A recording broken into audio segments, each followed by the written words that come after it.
আমরা জীবন শেষ করে দিতেছি না এক্সট্রা নিতে গিয়া, এক্সট্রা কামাই করতে গিয়া, সম্পদের পাহাড় করতে গিয়া।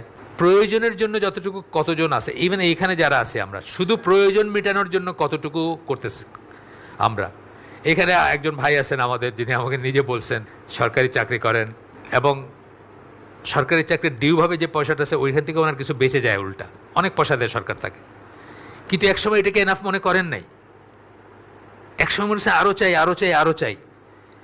যখন রিয়েলাইজেশন আসছে উনি নিজেকে লিমিটেড করছেন, আলহামদুলিল্লাহ বারাকা আসছে এবং উনি এখন বলতেছেন যে ওনার এখান থেকেও বাঁচে পয়সা। একই কথা আমাকে তালহা ভাই বলে গেছেন, ইসের অ্যাডিশনাল চিফ ইঞ্জিনিয়ার ছিলেন রোডস অ্যান্ড হাইওয়েজের। একেবারে তার পিওনের চেয়েও খারাপ ছিল তার লাইফের মানে স্ট্যান্ডার্ড যদি বলেন আপনি, খাওয়া দাওয়া পড়া তোলা কিছুতে কোনো সমস্যা নাই। তারপরেও তার রোডস অ্যান্ড হাইওয়েজের পিওনেরও হয়তো ওই যে হাসিনার পিওনের যেমন 400 কোটি টাকা, রোডস অ্যান্ড হাইওয়েজের পিওনেরও হয়তো কোটি টাকা আছে আর কি। সেই হিসাবে আমি বলতেছি আর কি।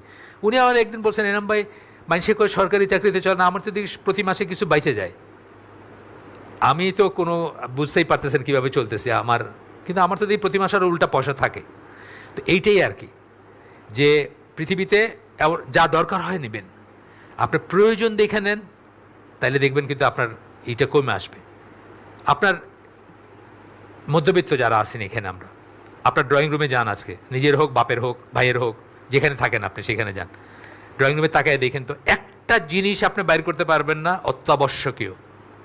অ্যাভারেজ বাংলাদেশি মধ্যবিত্তের ড্রয়িং রুমে একটা জিনিস বাইর করতে পারবেন না অত্যাবশ্যকীয়, এক্সেপ্ট ফ্যান হয়তো পাইতে পারেন, ফ্যান আর লাইট ছাড়া। আপনার দেখবেন সোফাটা কেনা হয়েছে, দেখতে কেমন লাগবে, আপনার আলমারিটা সাজানো হয়েছে শো পিস দিয়ে, দেখতে কেমন লাগবে। এই প্রত্যেকটা জিনিস বাহুল্য, কিন্তু এটার জন্য আপনি সুদ খাইছেন, নাইলে ঘুষ খাইছেন, নাইলে এক্সট্রা টাইম ওভার টাইম করছেন, বউরে সময় দেন নাই, বউ পরকীয়া করছে, অথবা একটা কিছু মানে অনাচার অবিচারগুলো বলতেছে। আসতেছে কই থেকে? আপনি যতটুকু দরকার তার ভিতর সীমাবদ্ধ করতেছেন না, কিন্তু আপনাকে আপনি আরও চাই আরও চাই আরও চাই থেকে আসতেছে। এই জন্য তাদের এই হাদিসটা মনে করা উচিত যে এমনভাবে বসবাস করবেন যেন আপনি একজন আগন্তুক। আগন্তুক বলছেন অপরিচিত, এটার পিছনে অন্য একটা কারণ আছে। আগন্তুকের একটা হাদিস আসবে পরে, আমরা পড়ব। আপনার আগন্তুক বলতে কি, আপনি যেভাবে চলবেন সাধারণ মানুষ এভাবে চলবেন। ওই যে বললাম 1000 মানুষের ভিতরে একজনকে দেখে বুঝবেন যে এ টাকলুর উপরে কাপড় পরছে, এ প্র্যাকটিসিং মুসলিম।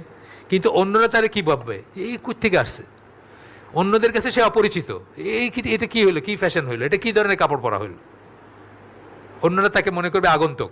আগন্তুক বলতে এইটাই আর কি, অপরিচিত মনে করবে। এই তো পরিচিত লাগতেছে না, পরিচিত তো হচ্ছে যা দেখতেছি আমরা পথের রাস্তায় ঘাটে হাঁটতে সেটা। আর আর মুসাফির বলতে বোঝাইছেন কি, মুসাফির কি বাক্স বাক্স বড় করে নাকি? বড় করে না।